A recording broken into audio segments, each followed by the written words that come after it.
Hello. Welcome to another episode of Guns and Yellow Ribbons. We were having a little bit of a chat before this, and we've all got a touch of the giggles. Welcome to another episode of Guns and Yellow Ribbons. We got Trev. Hello. Professional as ever, Fergus. Does my beard look a bit bushy? More the bush, the better, Trev. That's what they say, you know what I mean? Okay. So we are here today to try and cheer up ourselves and you guys in this time of lockdown. And there's not much football to talk about except for some of the older football. We're going to look back at a couple of games in particular. We're going to look back at the game that was on ITV on Saturday. It was the 1979 FA Cup final. And we're also going to look at a very good game. I just watched it, but sadly with a poor outcome, which was the Paris 2006 Champions League final. So without further ado, I'd like to welcome Ash back again. How are you, Ash? How you keeping? Yeah, I'm not too bad. How are you guys? Yeah, sweet, got tears in my eyes. Yeah, thanks, Trev.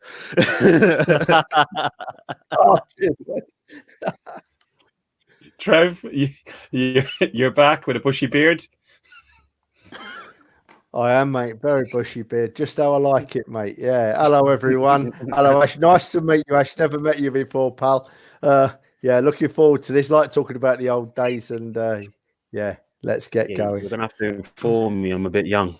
Mr. Judges. Oh, welcome back again. 2 weeks thank you very much. Thanks for the invite again. I'm honoured. I'm honoured to be asked twice back in a row, like, you know. So looking forward to this one. Been a couple of good games on that. I watched Euro '96 game yesterday, England versus Switzerland, which was just realised how lucky England were. And I don't know how you can watch the Paris game. I don't know how you can put yourself through that. I've never put myself through it since I could never watch that again. I could never. No. But good luck to you. I was very drunk the first time round, so I needed to remember some of it for tonight. No. And Potsy, you've changed location, different room? Yeah, man, spare room with my Thierry Henry artist drawing on the wall, man. My uncle drew this, believe it or not. Very, very good artist. And I was saying to you boys before, I wanted him to put a shirt on my wall, like an Arsenal shirt. Went down for a brew, come back up to give him his brew, and Henri was on my wall. I thought, you're kidding me. This will do. So, yeah, very, very, very, very happy with this drawing. So, but good to be here. 2006, wow. First 70 minutes was amazing. And then I think, stop there. But looking forward to this. On the other side, hasn't he? I've got Harry Styles on the Harry Styles on the other wall. We ain't seeing that. I like Harry Styles. He's got bushy hair. Harry Styles has got bushy hair, mate. He's got long hair. Harry. So we're going to talk about the '79 FA Cup final. Ash, you weren't even a twinkle in your dad's eye, I think is the words you said before we came on. Yeah. I had to actually go back and do some research for it. So what a game. Like, what an absolute game. And I know I want to touch on it in a bit more detail, but a lot happened, especially in that last 5 minutes.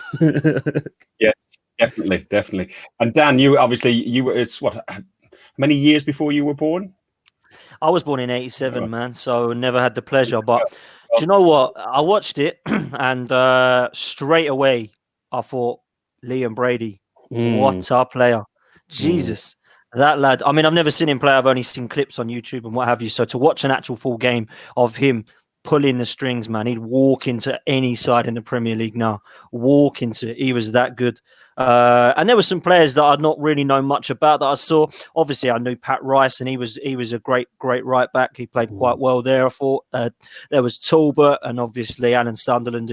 I must admit, it weren't much different with some of our defending, was it? I mean, Christ, it looked exactly the same. I thought it was Mustafi and Socrates there to one stage. Jesus. And then it got to the stage where it was an unbelievable ending, and literally like goal, weren't it? 3 goals within minutes. What an ending to a final. And loved it. Absolutely loved it. But Liam Brady, oh man, head and shoulders above the rest.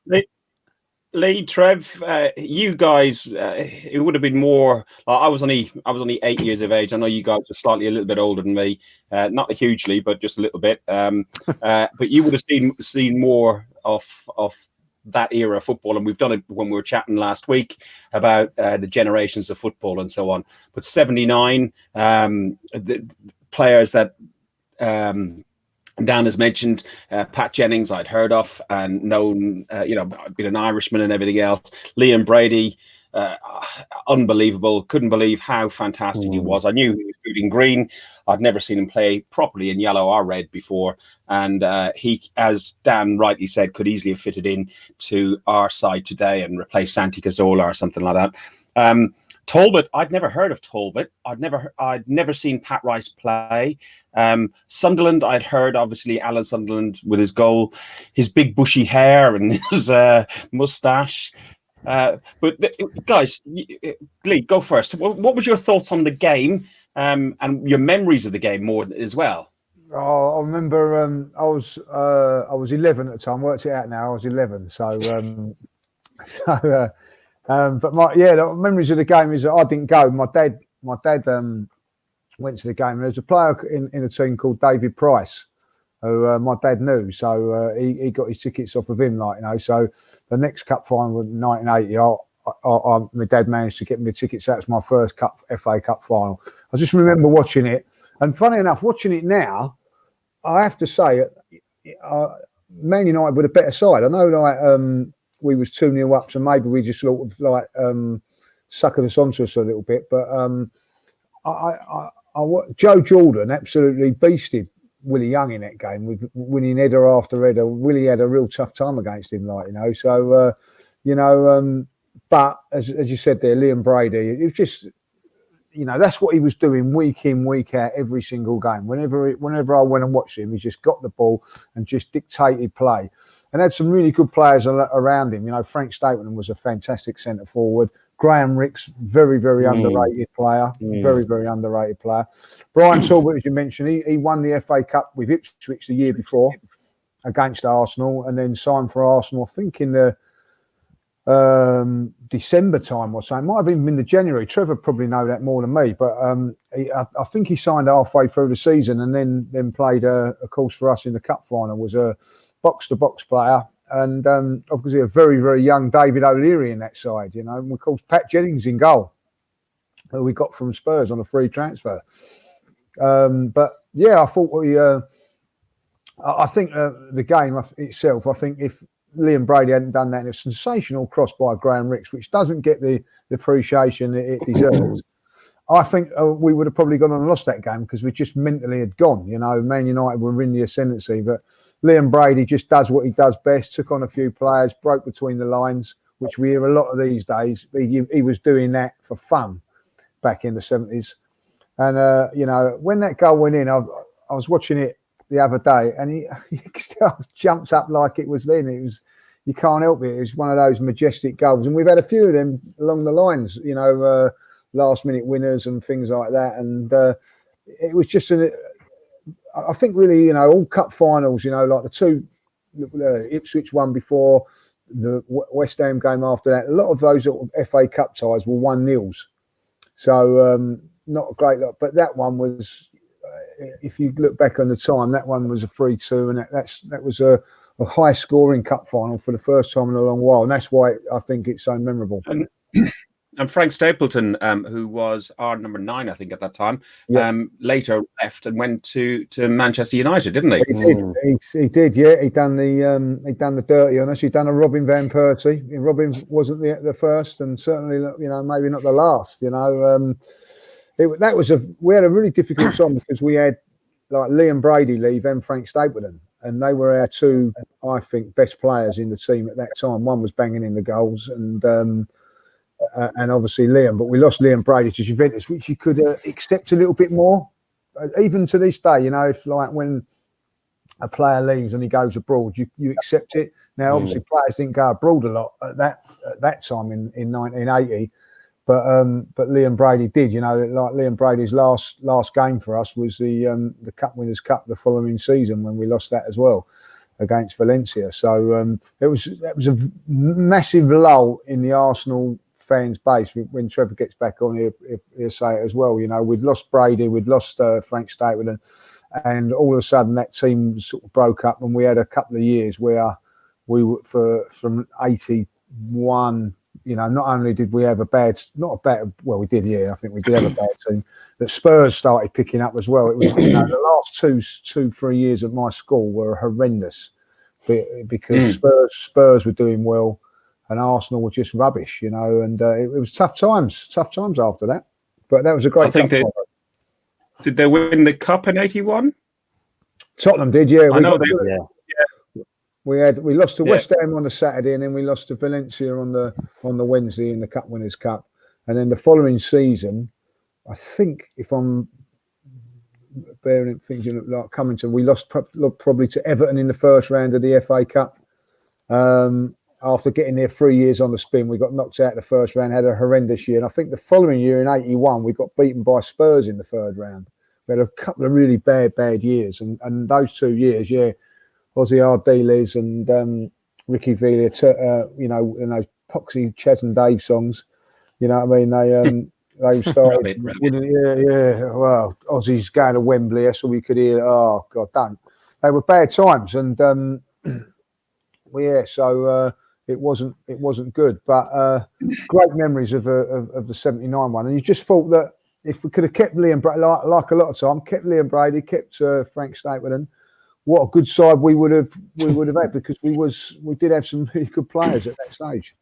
But like Arsenal, they settled. An observation I took from it as well, looking at it, not only was it the big hairdos, the dodgy mustaches, the jewellery, the couple of them there, you could see they had chains on, and didn't take any chains off, no names on the back of shirts, very little branding as such. It was just literally the cotton shirt, and you if you got picked and you were given number 9, that was your position. It didn't matter if it didn't have your name or anything on the shirt. When was it the shirt names were introduced? Can anybody remember? Wasn't it just around just before the FA Cup final, wasn't it? I think they played it in the FA Cup final, didn't they? At 93. Was it about then? Okay. I think it was 92, because I think when the Premiership started, they started putting names on. Yeah, I think it was. Yeah. So about that time. Okay. It would make sense, wouldn't it? It would make sense that it I was dead against it. I don't know about you guys, but I was dead against that when that first came out. Dead against it. I thought, I don't like that idea. But now it's sort of like it's standard. Quite trendy. Yeah, standard, trendy, isn't it? I think all changes when they come into the game initially, you have to you're so used to stuff like the back pass rule completely changed football. Yeah, like VAR this season, everyone's like, no, like what we're going to talk about in the pub after or on like things like the podcast. Well, VAR has probably had its own section a few times. So there's always these changes kind of create conversation, and I don't think we should ever be against change, but it's just trying to see how, as long as it's positive change, I think that's really important. Yeah, and the back pass rule was a good one, I think, because it was even in that cup final. I watched it like last minutes, couple of minutes to go. I just wait for the forward to run at them, and then just knock it back to the goalkeeper. So it was a little bit of time wasting. He picked it up. So that was a good rule, and it changed the game dramatically from those cup finals. Yeah.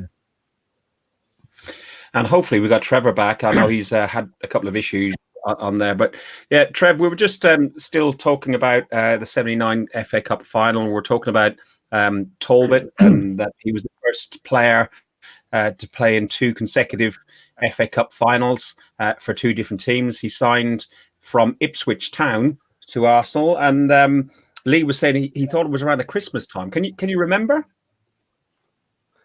Hello, boys. Sorry about that. I don't know what happened there, Fergus. I'm not quite sure what time he signed for Arsenal, Fergus. I don't know what you've spoken about while I've been gone, but the 78 final, we were dire. Probably one of the worst Arsenal performances I've ever seen in my life. Ipswich Town, I think they hit the woodwork 3 or 4 times, and Jennings had a blinder, and then they nicked a 1-0. But I don't know when Talbot signed for Arsenal boys. Obviously, it was towards the end. Well, it was in just. It may have been about Christmas time, but I'm not sure, to be honest. Okay. And what did you make of the game? And what's your memories of the game? Lee's gone through stuff talking about like Jennings and Talbot and some of the other players. What did you make of the game and some of the changes in the style of football that there is over today and then? Well, so we were cruising 2-0 in 79. I was at the game. I went to the final. We were cruising. We were all celebrating a win, getting ready for the party. We'd played very well. As Dan touched on earlier, Brady was outstanding. Pat Jennings was his normal commanding self. We looked really good. And then bang, bang, you blinked and it was 2-2. You blinked and it was 2-2. And while you still got your head down in your hands thinking, oh, Jesus, how are we going to 2-0 up? Now we're drawing 2-2. How are we going to get through extra time? You look up, the ball's in the back of the net again, and we're winning 3-2. It was that quick. For an old un like me, to this day, the most astonishing cup final I've ever seen. I've never seen better. I've never seen a better FA Cup final than that. Brilliant. You wouldn't say Chelsea one that we back against them in 2017 doesn't get up there? Yeah, every cup final gets up there. Every cup final gets, especially the ones you win, of course. But for pure emotion, for pure high, low, high, you don't beat that 79 final. You don't beat it. 79 FA Cup final, 89 at Anfield. The 2 games for me that have given me the greatest pleasure ever in my life, without a doubt. Brilliant. And what did you make of the Man United side? Because Lee said it earlier, and I had written down here that I thought Man United were all over us, and I thought, despite being 2-0 up, we looked like we're hanging on. It didn't, And when they came back, I honestly thought, okay, yeah, you do know what the outcome is because it's a rerun of a game, but I honestly thought, Christ, how are we going to win this? Well, you see, I'm really sorry I missed the start of this conversation because for me, before I could talk about the final in 79, Fergus, you have to look at the earlier rounds because the third round in 1979 was unbelievable. We had to play Sheffield Wednesday 5 times, before we could beat them in the third round. We played them up at their place, and their fans spent the whole game throwing snowballs at Pat Jennings at Hillsborough. Then we drew. I can't remember the scores of all these games. Then we drew and brought them back to Highbury, and they're a 3rd division side, I think they were at the time, Sheffield Wednesday. Jack Charlton was their manager, famous Irish manager Fergus, as you all know. Jack Charlton was their manager, and they came back to Highbury, and we were all thinking, yeah, all right, got the replay, back at Highbury, this is done. Drew again. So then we had to play a second replay in them days, and the second replay was at Filbert Street. And the trains were on strike that week. I can remember it like it was yesterday. Some things, when you get to my age, some things you remember really well and some things go, So we've all piled on the Arsenal Travel Club coaches at Highbury because there's no trains. I used to prefer the trains. Gone up to Filbert Street for the second replay. Drew again. I'm thinking, oh, Jesus Christ. 2 days later, we had to go to Filbert Street again and play them in the third replay, thinking their luck can't hold out forever. This is the 4th game now. We've got to beat them. What happened? Drew again. We had to play them in a third. Hang on a minute. 1, 2, 3. A 4th replay. Right? So it was the 5th game. A 4th replay back at Filbert Street. So it's the 3rd time of the week we've been to Filbert Street on the buses. And we beat them. At the 5th time of asking, we beat them 2-0, I think it was. I can't remember who scored, don't ask me. But see, when I think about 1979, I remember it so well because that was the 3rd round. I went to every game. It was a nightmare. Because I was only 17 and, I was getting back at like 3 or 4 in the morning and then going to work and my mum was nagging me, God bless her, But Yeah, five games we had against Sheffield Wednesday. 5 bloody games. But, When did they stop we all enjoyed these that. multiple replays then? I don't know. How long ago do you reckon, Lee? 10 years ago, maybe? Yeah, it's a good question. Longer that than is. that. No, it's longer than that. Much longer than that. Yeah, But none of us Yeah, know. except the one reaper. Yeah, I wonder when that. It's got to be a while, isn't it? Like because Was it the end of the was it the end of the 80s? I feel like it was the end of the 80s. Yeah, no, it might be because we played beating Liverpool enough times in the following year, didn't we, Trev? You know, I think in the semi-final, that was it yeah. the semi-final? Or Yeah, the semi-final. quarterfinal? Yeah, semi-final. I think Yeah, we eventually beat them on the Thursday and played on the Saturday, if I remember right, or the Wednesday and then played on the Saturday. Yeah, I think we had 4 goals against them, Lee. You're right. Yeah, Yeah, that's a good question. When was the last time that was sort of stopped?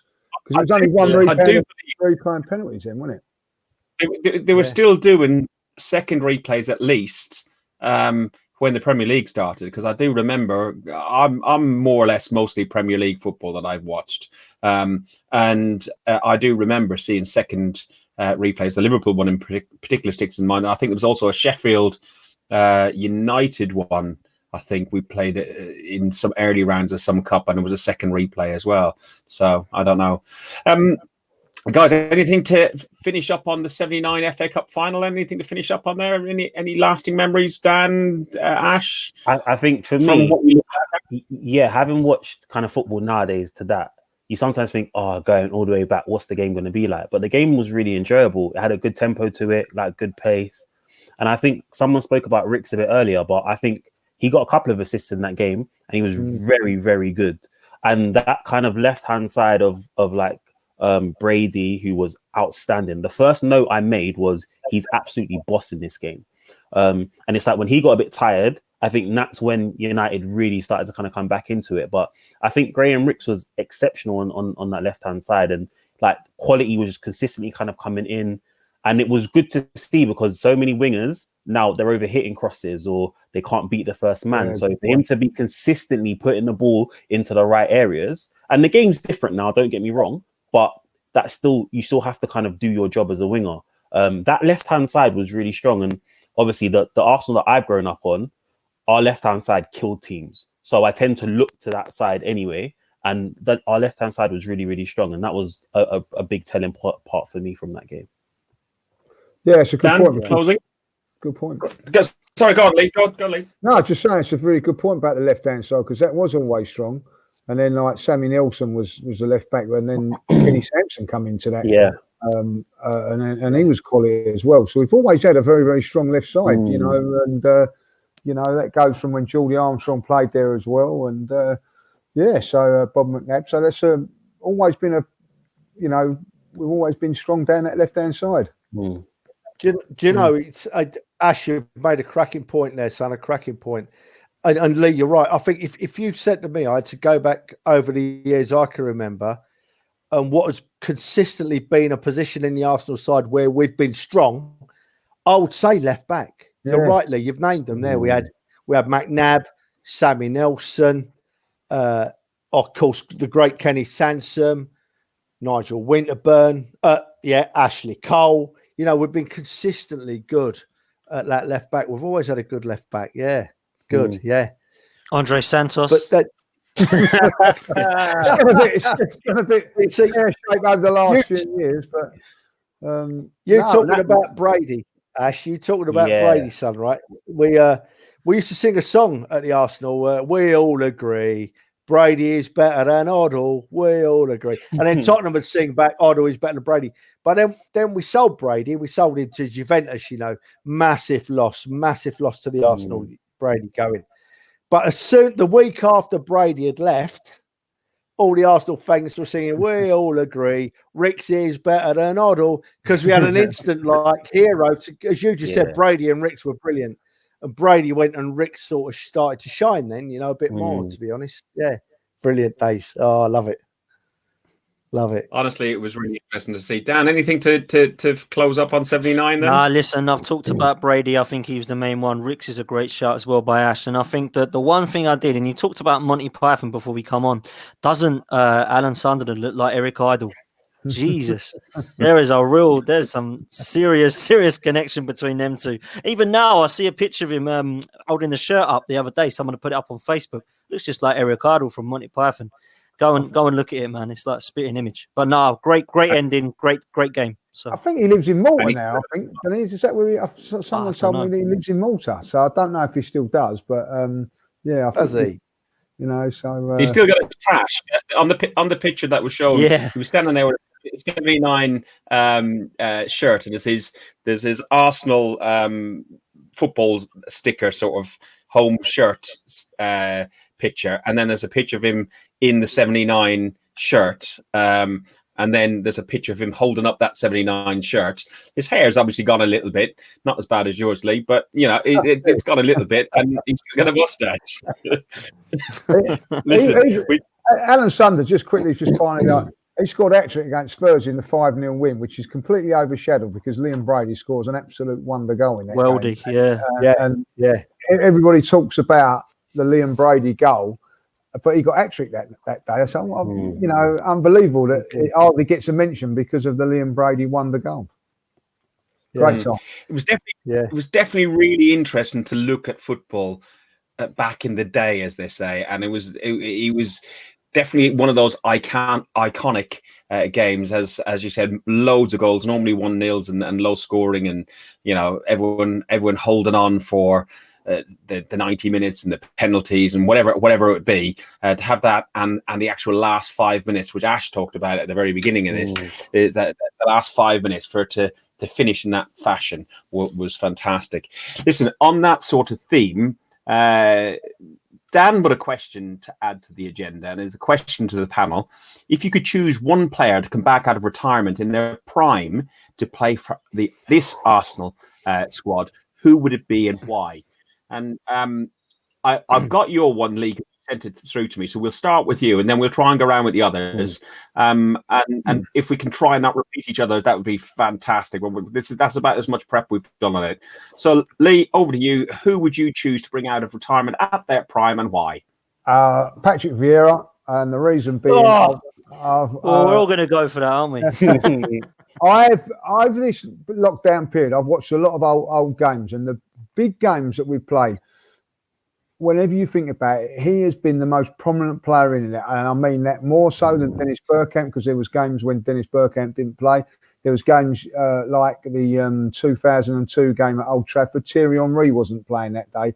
Patrick Vieira was. And those games he was, when it really mattered, he turned up. He was I do believe, I think someone said it this week. One of the players turned around and said that if it wasn't for Patrick Vieira, we wouldn't have won some of the trophies that we won. You know, he was that good.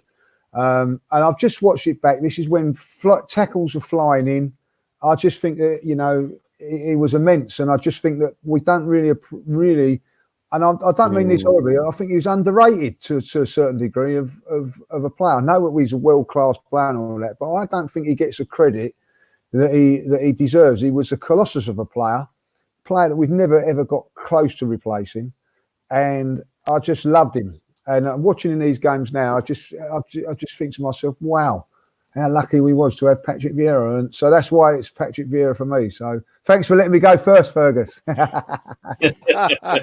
let's go with you next. He was my first pick. Looking at what we're missing, I think the center of the park is the biggest area of weakness for us at the moment.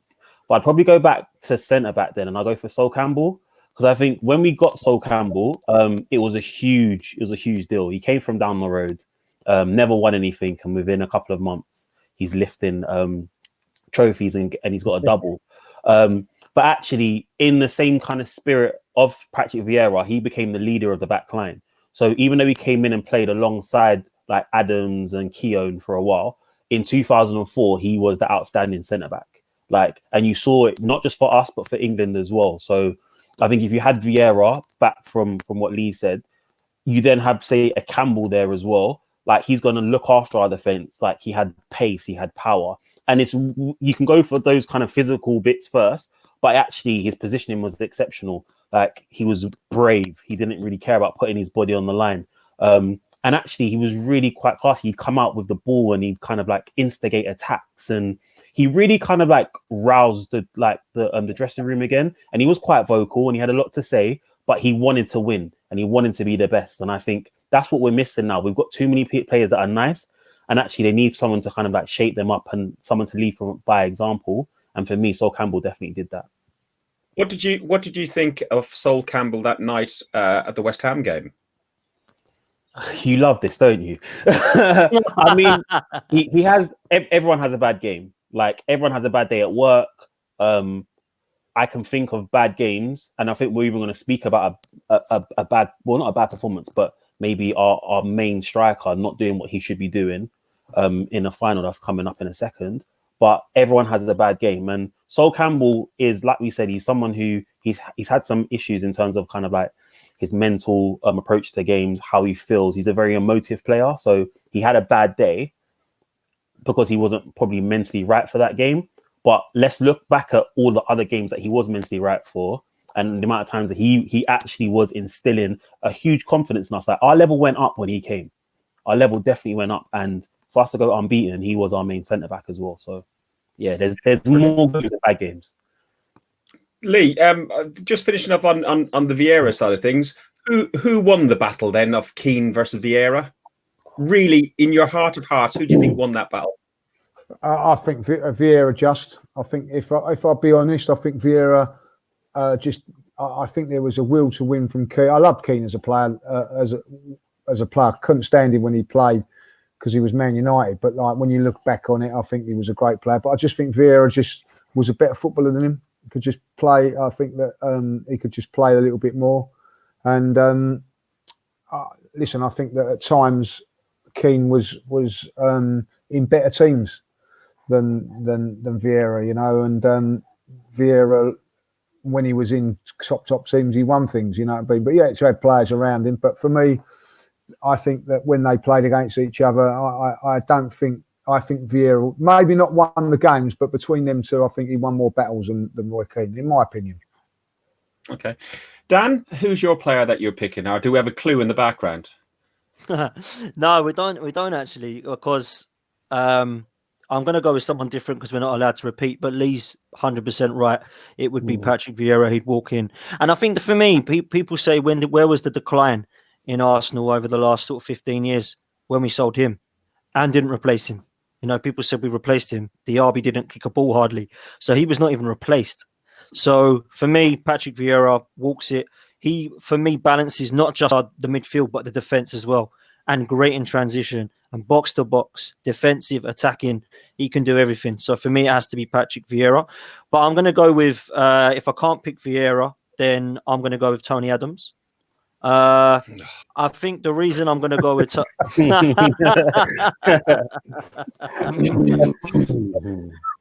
the reason I'm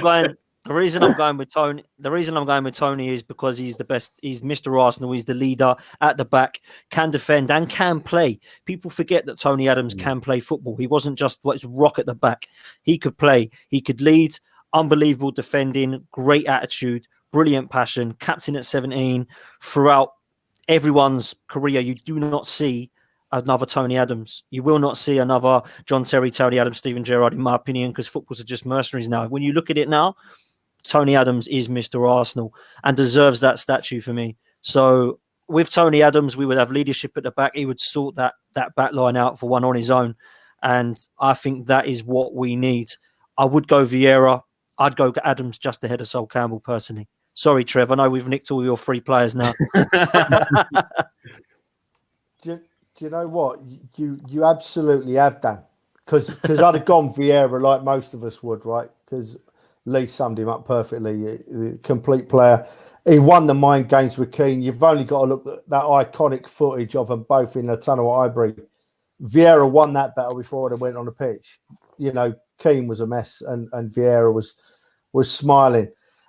Unlikely, I like Keane as a player when he played, but there's a couple of things he'd done in his career which upset me. It didn't upset me, but I didn't like when he intentionally broke a player's leg, didn't he?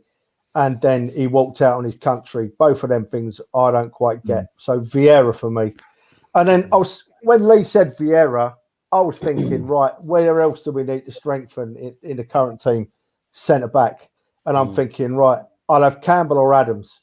These two before me, these two kids before me are not going to pick Campbell and Adams. Stone the Crows. They have. Campbell and Adams are very similar players, very similar players. Both weren't afraid to run with the ball at their feet a little bit to get themselves out of trouble. Both brilliant headers of the ball. Are both not afraid to go forward when required, lacking that badly today. I mean, when you look at Mertesacker, I know Mertesacker's a kind of cult hero at Arsenal, but a bloke's nearly 7 foot tall, couldn't head a ball. I think I can only remember him score one headed goal. He's a foot taller than everyone else, So we miss Campbell and we miss Adams. So I'll tell you what I'm going to do, right? I am going to take it completely in the opposite direction, right? And if you've nicked the three that I would have chosen, my next one I've just jotted down here. Then I'm going to go back to my days. I'm going to say Frank McClintock, right? Because Frank McClintock was something else we've needed: a leader, a proper, no crap taking leader, centre half who could play a bit. Talked a great game, strutted around the field with passion, with dignity, and with strength, So, and he would have done exactly as you've said. Campbell and Adams would have done. In fairness, boys, he'd have filled that little gap at the back that we've had, and he'd have made us a much stronger defence. I'm going to go with Frank McClintock, and if you get a chance, just Google it and have a look, and you see how he plays. He don't get a lot of mentions, does he, Trev? Really, to be honest, don't get a great deal of mentions when I mention great Arsenal players. Campbell, Adams. Would get mentioned, David O'Leary, but Frank probably doesn't get mentioned as much as he should. You see, and he was a great captain. They don't remember that. When we won the Fairs Cup in 1970, right? We were 3-0 down we were 2-3-0 down in the first leg, and Ray Kennedy scored a goal to make it 3-1 away in the final, because the UEFA Cup was played over 2 legs in them days, boys, home and away, the final. And so we played back at our place, and Radford and Kelly and Samuels scored, and we won the Fairs Cup in 1970. And we hadn't won anything since 1953, right? We won the league in 53. And I don't remember that, by the way. I'm not that old. And a massive part of 1970, 1971, and we reached the final in the FA Cup again in 72. We got beat by Leeds in the final 1-0. A massive part of that team was Frank McClintock's leadership. Huge part. Can't be overstated, and you're exactly right, Lee. He doesn't get enough mentions as he should. When you think of 70, 71, you think of Charlie George, don't you? And John Radford, and Stroller, Frank McClintock don't often get a mention, and he should get more. So here's me man. Anyway, boys, big Frank McClintock. Well, he weren't that big, actually. I think he was only about 6 foot. But Frank McClintock's my man. I was going to go for Tony Adams. I was going to go for Tony Adams for the reason that Trev just said for Frank McClintock, that we need leadership and so on. But since the Vieiras and the other ones have been picked, I've had a look at probably one of the best teams that we've had in ever, the Invincible team. I've got a picture of them on my wall above me there, and the one player that stands out, and it stands out from also watching the Keane versus Vieira documentary that was repeated on ITV recently over the lockdown, and it's Bobby Pires. He said even Vieira mentioned him and said that he was probably the best player he played with. He said defensively he didn't do very much, but they allowed him that because going forward he could just open up and create so much stuff. And what are we crying out for right now? We're crying out for somebody to be creative. We've got somebody on 350 grand a week who should be able to do that job, but he's not. But Bobby Pires would be the one I would have picked. Favorite player. My favorite player. Yeah. Yeah, can't fault that. I know we're going to talk about it in a minute, but you boys will remember it. I will never, ever forget. And I've not watched it back evenly. I occasionally see the highlights if I have to. But Perez's face when they subbed him in 2016. That was him saying goodbye, wasn't it? That was him done. Such a shame. Man. Massive mistake. Massive mistake. Still brings a tear to my eye now. It does. Still brings a tear to my eye. I know we're going to Fergus, get onto listen, it. mate. Oh, sorry, Ash. Go on, son. Go on, son. No, you first. I know we're going to get onto it, but I would have taken Ljungberg off just because I think Perez is was more of a goal threat. He always outscored him, and I just think there was something special about he was going to do something special in that final. Hold that thought, because we are, as hold you say, we're going to come up. Trev, you were going to say something before we got to that game. Yeah. Just before we move on to that, I just go back to one more FA Cup final? I'll take 1 minute, Fergus. Boys, we've talked about the 78 and 79 finals, but we reached the final again in 1980, and we got beat by West Ham. Trevor Booking stuck his head. Only header Trevor Booking ever scored, I think. Stuck his head on the ball early in the game, and West Ham went 1-0 up, and they hung on, and we got beat 1-0 in the 80 final. But what sticks in my mind, and you boys might have seen it, and if you haven't seen it, everyone, I would suggest you Google it. The 1980 final, West Ham had a very young Paul Allen playing for him. He was only 17. I think he was the youngest player ever to play in a cup final. And there's not long to go, and Arsenal push forward, and Paul Allen breaks a tackle, and he's through on goal. He's going to be the youngest player ever to score at Wembley, right, in a cup final. And Willie Young, our centre half, did the best professional foul I have ever seen in my life. Absolutely. Took his legs from under him. This day and age, it would have been an instant sending off. Then it was an unlucky yellow card, And as a joke today, I still say he was going for the ball and he just mistimed it. But 1980 final, Google 1980 FA Cup final, Willie Young tackle, lads, and let me know what you think. Brilliant. It's a comical moment. You got me. If you look at your Twitter feed, Trev, Gunnar Hilsey, you will see that goal and a conversation me and you had. And you said, "Oh, do you think it should have been a yellow? Was it a bit harsh and stuff like that?" And I went, "Straight red." And you went, "No, what, for diving?" And you were on about Paul Allen diving. And I thought, really? I've looked it back 3 or 4 times. And now you actually got me hook, line, and sinker. I did laugh. I'm giggling now, Fergus, because you fell right in that trap, son. I did. So the first London team ever to reach Champions League final in May 2006. I remember it. I didn't have a ticket. I watched it just across the road in my local pub. And we played Barcelona. At that time, Arsenal, we'd gone a couple of years beforehand, been invincible. We'd gone 49 games unbeaten. We were unlucky not to get to a Champions League final only a couple of years beforehand. And we lined up an extremely, extremely strong lineup. And we went to Paris, and watching it back again today, you can just hear Paris is alive with Arsenal fans. You've only come to see the Arsenal. That's all you could hear, singing and singing and singing. It was stunning to watch. And the Kop end, they had it in yellow, stripes of yellow and white for some reason, but it was yellow, but it was big blocks of yellow shirts of Arsenal fans.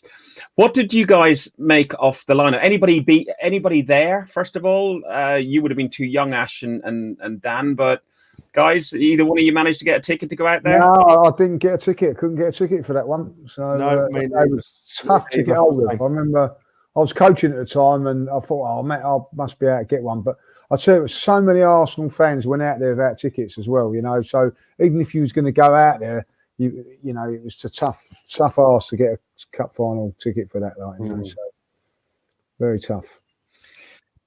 And we're going to try to look at this.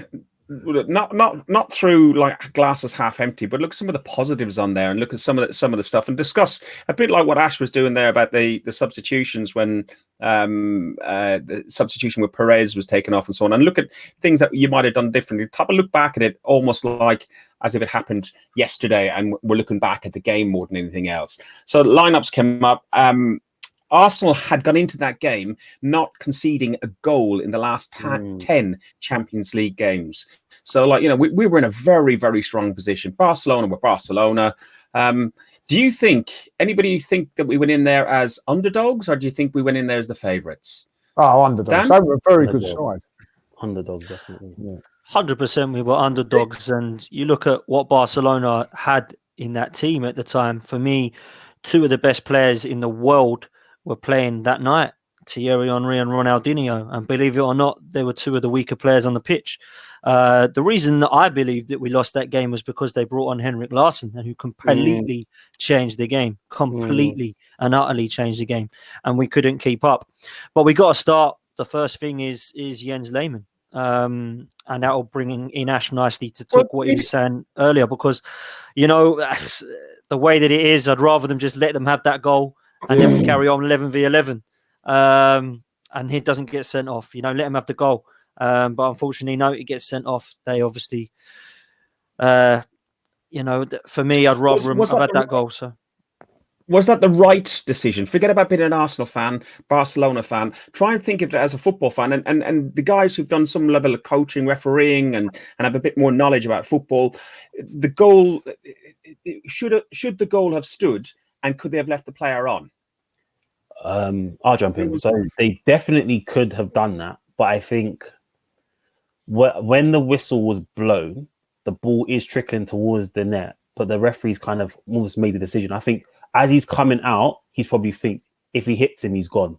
And I think sometimes the referee will make a decision maybe a couple of seconds before there's even contact. And that's what I think happened. He's like, he's made the decision, it's happened. Then he's kind of seen the ball's gone in. But in my mind, I'm going to make this decision. And then obviously you've kind of got like some of the like Barcelona players were kind of running over and stuff like that. And it was just, I think he was just stuck. And he's like, you know what, letter of the law. And I think sometimes you have to remember that every single referee is kind of adjudicated on their performance. So sometimes they'll think it's safer for me to do the right thing, which is by the law, than put an interpretation on the game. Then I might actually be pulled up on that. Yeah, I think that's a good point. Trev, I think it's letter of the law, wasn't it? Letter of the law.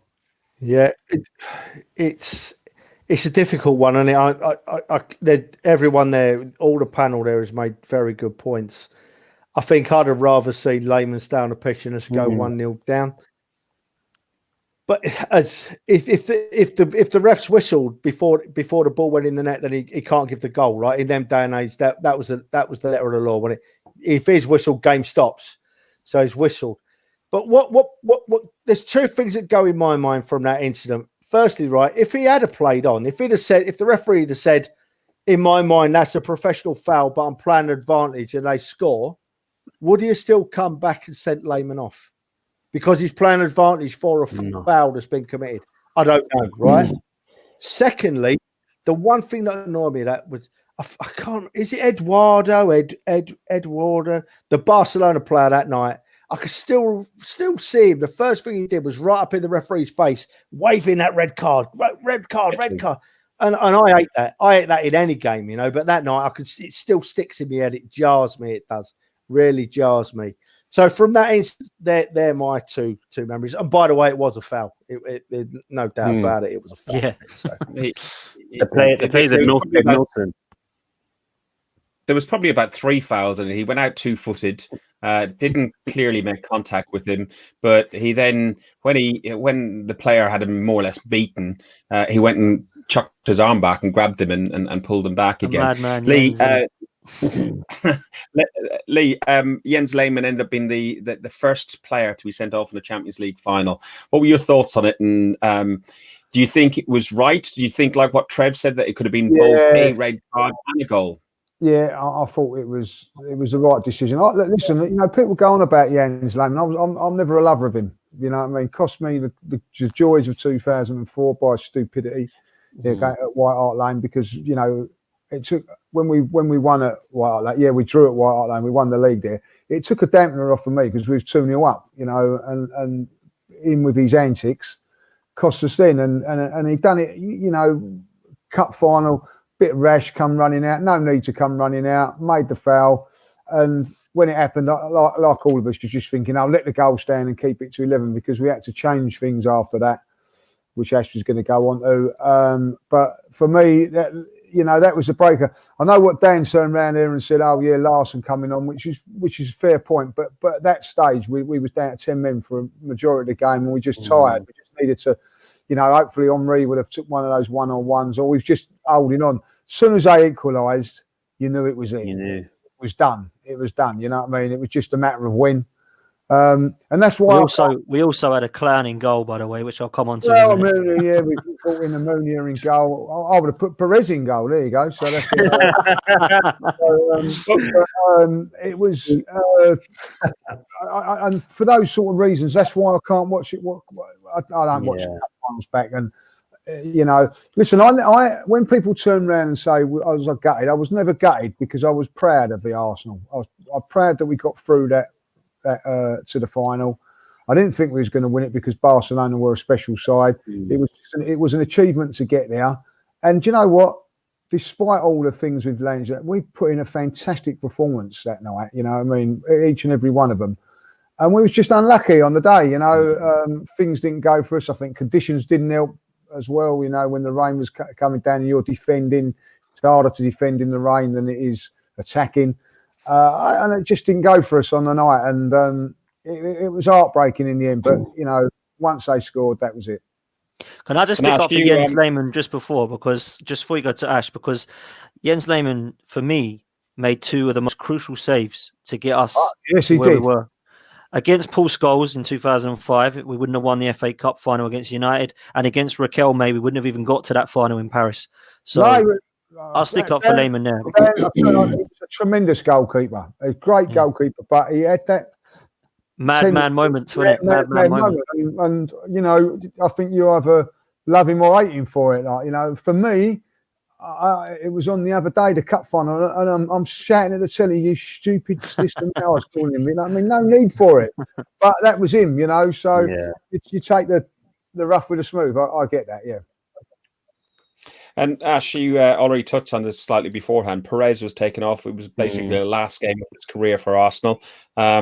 As a substitute for Lehmann, and then they brought on Almunia with a dodgy mustache as well. So I'll leave it to you to talk about that for a second. Can we just to take a quick step back? We did go 10 games without conceding a goal, and our defense didn't look anything like it did on the actual final, because remember Senderos was playing, as well as kind of Flamini at left back. So it's weird. We actually improved our defense that day. And that's when we conceded the 2 goals. So the irony in that always kind of like hits me. I would never have said to start Senderos or Flamini at left back with the players who we brought in, Campbell and Cole. But yeah, that run was hard. Like this was the first time I'd really seen Arsenal do well in the Champions League. There's been a couple of times where we fell over ourselves. Between 2002 and 2004, I think we were the best team in Europe. And the fact that we didn't get to a Champions League final beforehand was quite heartbreaking. So when we eventually got there, we got there when our team was at its weakest. If you look at that kind of period, and yeah, we're now there. And obviously, Wenger's changed the formation as well. We used to always kind of go with a 4-4-2. He very much made it like a 4-5-1. We went into it as underdogs because we had Omri, and the idea was to kind of like in transition to get them and to pick them off. As I said earlier on, Ljungberg stayed on the pitch, which I get. He maybe has a few more legs than Perez, but to me, Perez was always the better goal threat.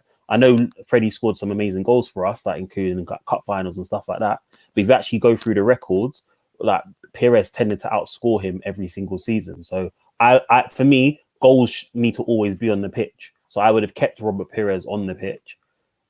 And I think he could have just kind of created something. He could have done something else. Look, Freddie actually had a chance down the left-hand side where the ball's played in. Him and Henry kind of had a bit of link up. And yeah, he did okay. Freddie was always, to me, better on the right. Yeah, it was the second half, Yeah, Freddie was always better on the right, kind of coming in onto his strong foot. Whereas Perez, left foot, right foot, he's going to hit the target and he's going to score. So if we put Robert Perez in that position, are we 2-0 up? And again, there's so many ifs, buts, maybes, like what they say, if your aunt had balls, she'd be your uncle. Like I knew it, but I still sit here in 2006 because I've never been more hurt after a game. Like I remember it. I watched it with my nan, who's no longer with us. And I remember just walking out the house before they showed the trophy, and I walked the length of I live in West London. I walked from Ladbroke Grove up to Notting Hill, Kensington, to Marble Arch, and came all the way back. I was walking for like 2.5 hours just on the phone in silence. I was so heartbroken, and even now I'm still I watch the highlights even I shut it off before. I couldn't even watch the whole highlights because I couldn't watch him lift the trophy. Yeah, I couldn't. It still feels so raw. But it was a gallant effort. And like we said earlier on, sorry. No, I was only going to say that Dan mentioned about two players that failed to perform in that Champions League final, Ronaldinho and Henry. Ronaldinho misses that free kick given from the layman foul and red card decision, remains 0-0 and we're down to 10 men. Henry missed a half a dozen at least clear chances.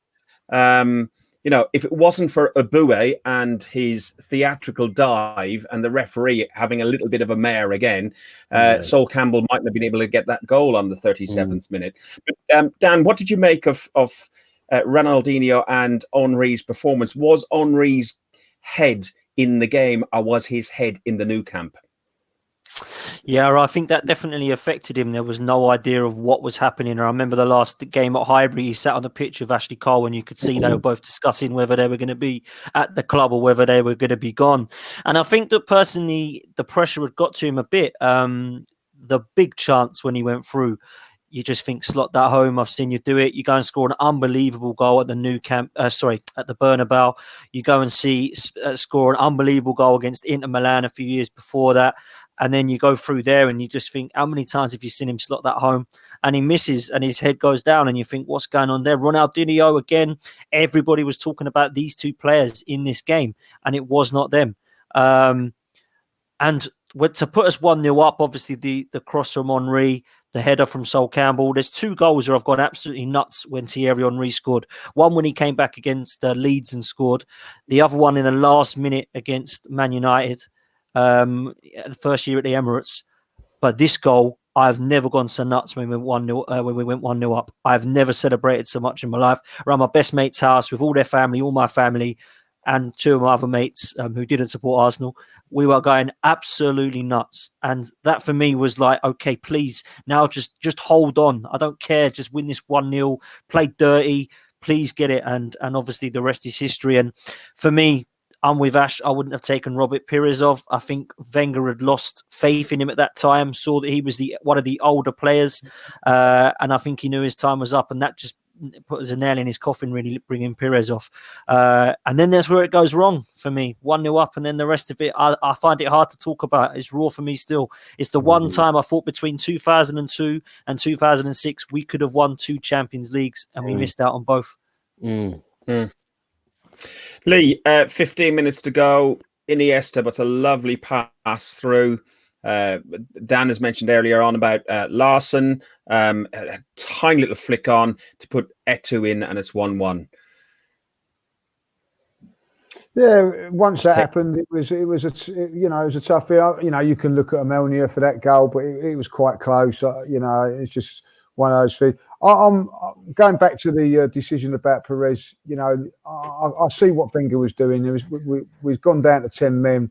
We probably needed to defend a lot more, and I felt that probably Ljungberg was probably a better defender than Robert, and I think maybe that's why he's done that. But I never saw Wenger done. When you turn around and go, "Oh, that was definitely 100% wrong decision." I didn't see it as that. I felt it was.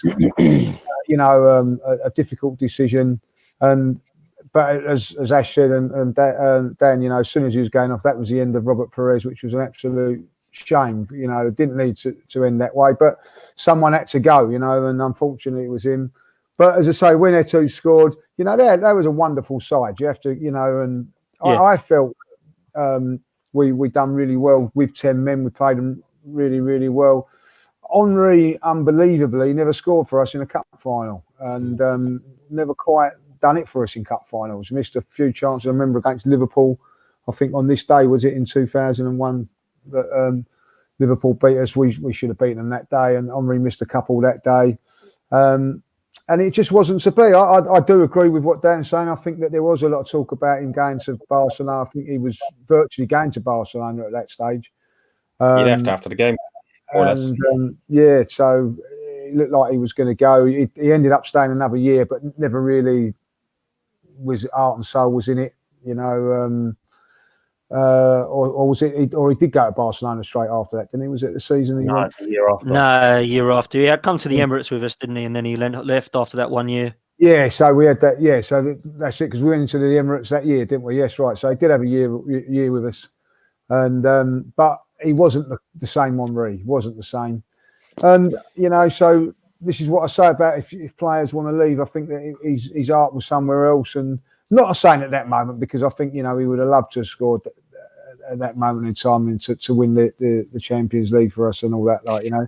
But what sticks in my mind really, really vividly is just before Eto'o scores, we have a corner down their end, and Henry gets the ball and he goes to take the corner, and he's on his haunches, huffing and puffing. Okay, yeah, they've all played out of their skins for like 60, 70 minutes, down to 10 men, but he's huffing and puffing. I just thought, it always stuck with me, like, no, come on, you're meant to be. He was captain, I think, on the night as well.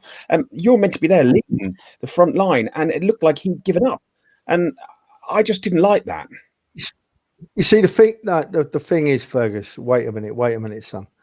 Firstly, someone made an interesting point to me today in that they didn't think that Henry's attitude towards the end of 2006 season was necessarily where it had been previously. Not that would affect his goal scoring. But come on, he's huffing and puffing when he takes that corner, Fergus. You've got to give him a bit of a break, mate, in that they'd just played all that time with 10 men against the best side in Europe. And they were shattered. And Lee rightly said it. I could see it coming before they scored their first goal, to be honest. That we were out on our feet and we were done in. And it brings a tear to my eye to say it, but you know, I knew it was coming. It was horrible. Henry would have scored. Give him them chances he had in that Champions League final, and in every other game he ever played in, he would have scored. He would have scored, no doubt in my mind. He had just had one of them nights where nothing was going right, mate. You know, and you see, we got tired as well, because Lee rightly said, what came towards the back end of the game, the rain, and it's a big pitch and 10 men. I know they're meant to be professional fit players, but they're playing against 11 professional fit players. So they were going to go. I knew their legs were going to go. Oh, gutted. So, Trev, 76 minutes Eto'o scores. 81st minute, Belletti comes on and scores. Should Almunia have done better for that goal? I think that if you really put your blinker glasses on, you could make a case for Almunia in both the goals making a bit of a hash, right? You could make a case for it, and I think a better goalkeeper, maybe a David Seaman or someone of that caliber, saves one of those two. He saves one of those two, you know. So yeah, I mean, we all know my thoughts on Arsenal goalkeepers that we had in that period. You know, that it wasn't pleasant, and I think that a very good goalkeeper saves one of them two shots that was Barcelona's two goals. Yeah, I agree. Yeah. And a final question to the panel, and whoever wants to stick their hand up first to go on this one, they can. Ricard, the manager of Barcelona. Go on. Was he tactically better than Wenger with his substitutions? We talked about Larson, Belletti, and so on. Was he tactically more astute than Wenger, or was it what happened in the game that went against Wenger? Ash, go first. Right. Go on. You haven't spoken for a bit. I think the quality he was able to bring on was higher than the quality that we had at that time. As I said, I think this was the team was kind of on a bit of a downward spiral in terms of quality off the bench. The players who were going to come on weren't necessarily as good as they had. I mean, they're bringing on Larson. I think they brought on. I think Messi was on the bench as well. No, it wasn't. So Iniesta, Xavi was on the bench. Silvinho and Belletti, like they're top quality players. And I just think we didn't have enough to kind of bring on that players who are like at their optimum. I think Rijkaard had just had an amazing team. Barcelona were the outstanding team of that 2006 season. So yeah, I just think they had more to their arsenal. Go on, Trev, then. Right. I want to go back to the subs, right? Because I was daydreaming a bit when you boys were talking about taking Perez off, right, to bring the Almunia on. I should he not have took Hleb off? Could Hleb not have gone off? You see, and you speak about like keeping defenders on because we're going to need to defend. But if you've got a player with the quality of Perez in the last 20 minutes of the game, if you want to defend less, you just give the ball to him and he's off up the field and he takes that pressure off, you know. So there's two ways of looking at how you best defend. Sometimes the best defense is to have a real good attacking player who's great with the ball at his feet to relieve that pressure. You know, you get the ball up the field to him and say, hang on to it a minute. So, yeah. Now I've forgotten what the question was. I'm that old and geriatric. What was the question? Can I quickly jump in on that question? Yeah, go for it, mate. Go on. Yeah, I think Hleb is a great ball carrier. So it actually made more sense to keep him on. I think Freddie's he's a kind of an end of move winger in the sense of he's not going to do too much on the ball, but if you put him in certain positions, he can kind of do that. And I think out of the three wide players who we had on the pitch, I think Freddie had the least amount to give in that game. So I would actually have kept Hleb on because he's a really good ball carrier and he was the fittest out of the three of them. But I think Perez is a better goal option, and that's why I would have kept him on. I think if you look at energy and movement, though, I think Freddie and Hleb have probably got both of them more than Perez. So if Wenger's thinking back at it, maybe that's what he was. I'm trying to put my kind of mindset to why he took Perez off. I wouldn't have. I love Perez. I would have kept him on. But I'm thinking maybe that's what Wenger did. And maybe Wenger just didn't see him as the future and thought, well, I can't take Freddie and Hleb off because they're joining me at the Emirates. Perez's time is up. That's all I'm thinking. But I would have kept him on 100%. I'm with you, Ash. And something else you've got to remember, boys, so that we've had like an hour to talk about it and think about it. In Wenger's defence, he had to make a split-second decision. Yeah. You know, he had a few seconds to think, right, what am I going to do here? Yeah, that's what I'll do. But I'm good. You see, you have to remember. You know, we said you boys said that we went into that game as underdogs, and we did because the bookmakers said we were. But don't forget how we were so good that season, right through the competition, man. I mean, we won in Real Madrid. First English team to win at Real Madrid, you know. Yeah. Beckham and the boys got, and Beckham and his Galacticos got sent away. You what? Didn't score a goal against us in 2 legs. No, they didn't, no. And then we've gone and Juventus, that was class. Mate, we've played against Juventus and they've not scored a goal against us in 2 legs. Yeah. You know? And then we've played what was a very good Villarreal side at the time in the semis, and we've put them to bed. So, you know, you've got to remember that, God, it guts me because that was the best chance. Probably, this is a bit depressive for me, not you boys, but in my lifetime, that's probably the best chance I'll ever see of Arsenal winning the Champions League, the way things are at the minute. Yeah. I mean, if we were underdogs, I'm telling you now, we were very slight underdogs because Barcelona never had Messi. Messi was injured.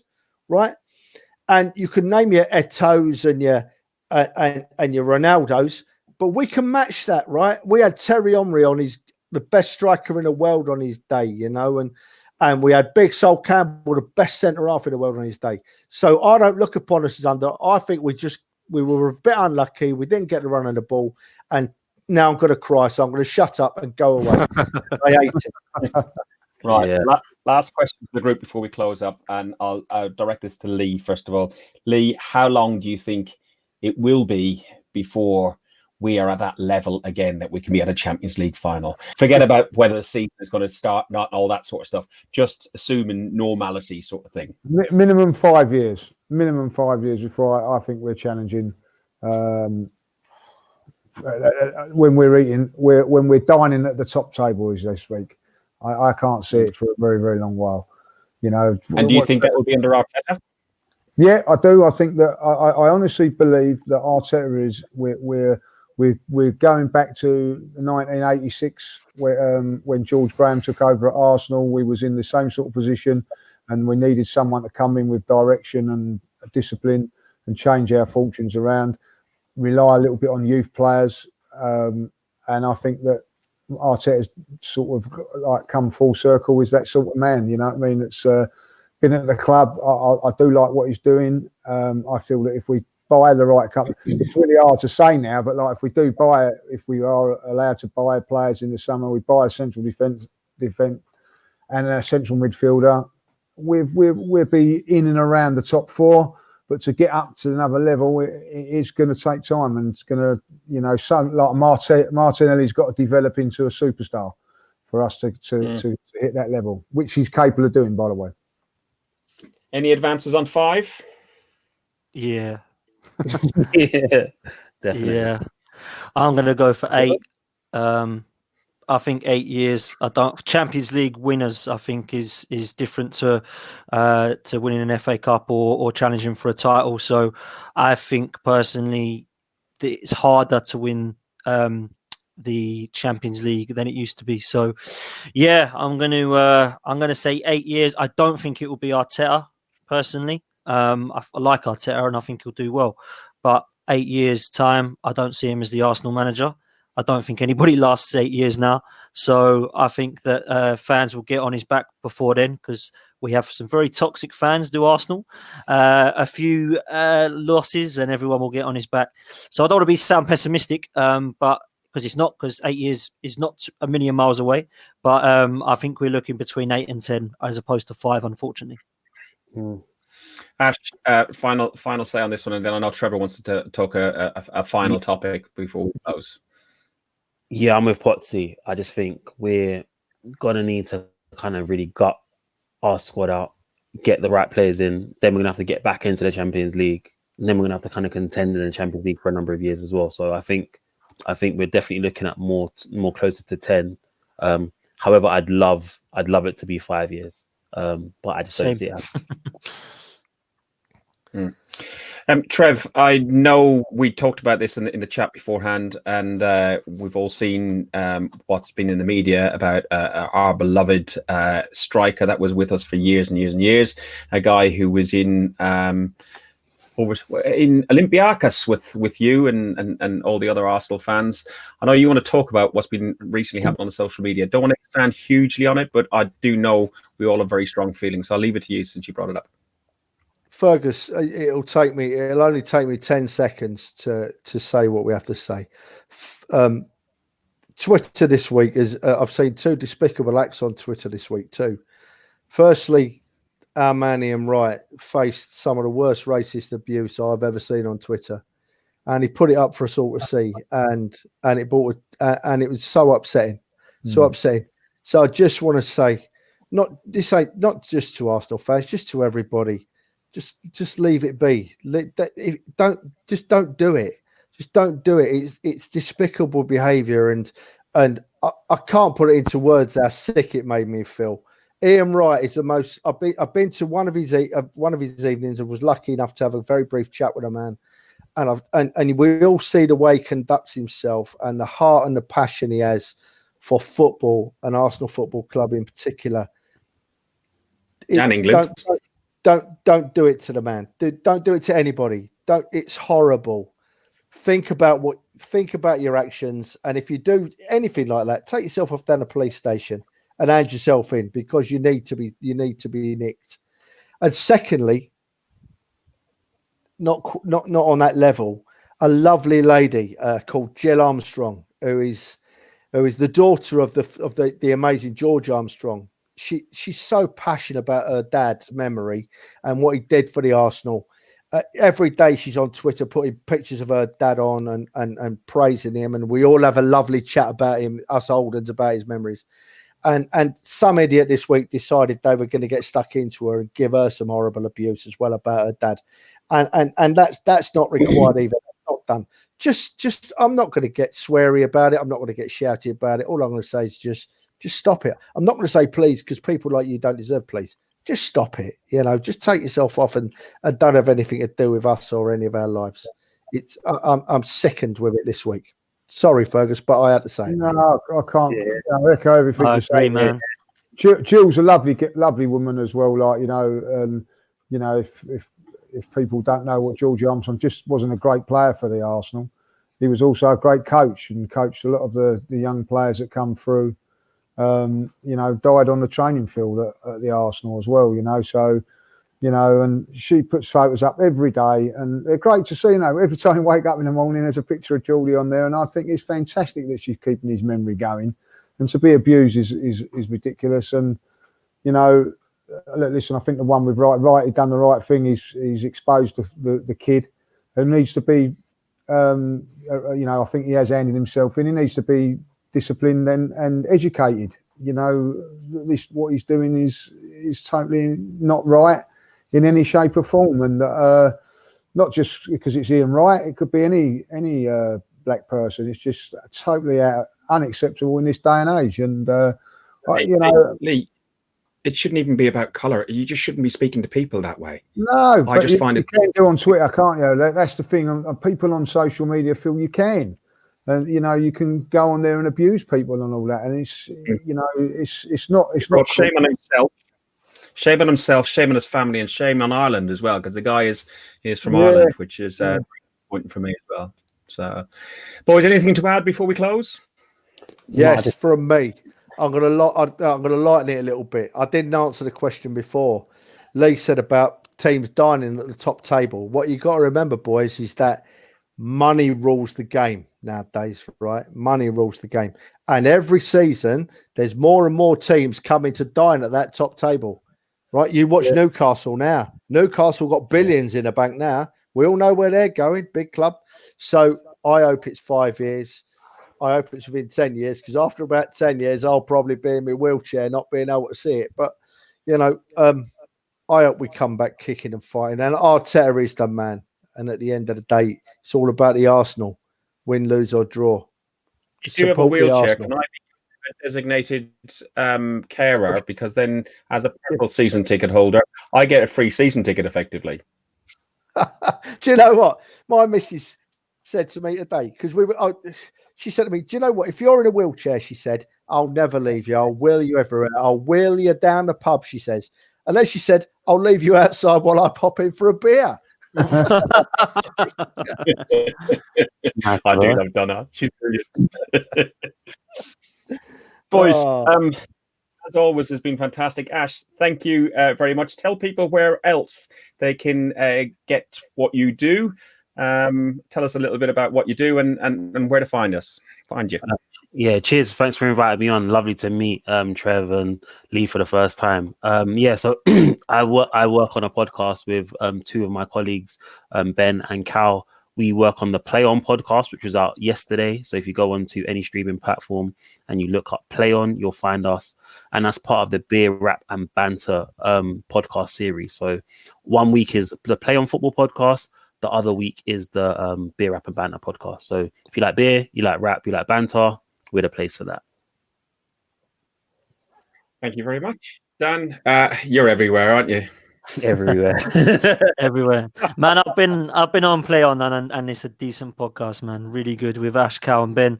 Great lads, and really good listen on both Play On and Beer, Rap and Banter. But yeah, man, just every day I'm hoping for some positive news. So every day is closer to some positive news, surely. But cheers for having us, boys, and I really enjoyed that. And cheers, Fergus. No worries. Lee, as always, thank you very much. No worries. Pleasure. Get you on 3 weeks running at this rate. Well, yeah, so I'm honoured. Like, nice to meet Ash as well. Always nice to meet new people, new Arsenal fans. So it's been a positive day. By the way, there's no fee during lockdown. You know that. Oh, you didn't. Trev, see you later, mate. Love to Donna.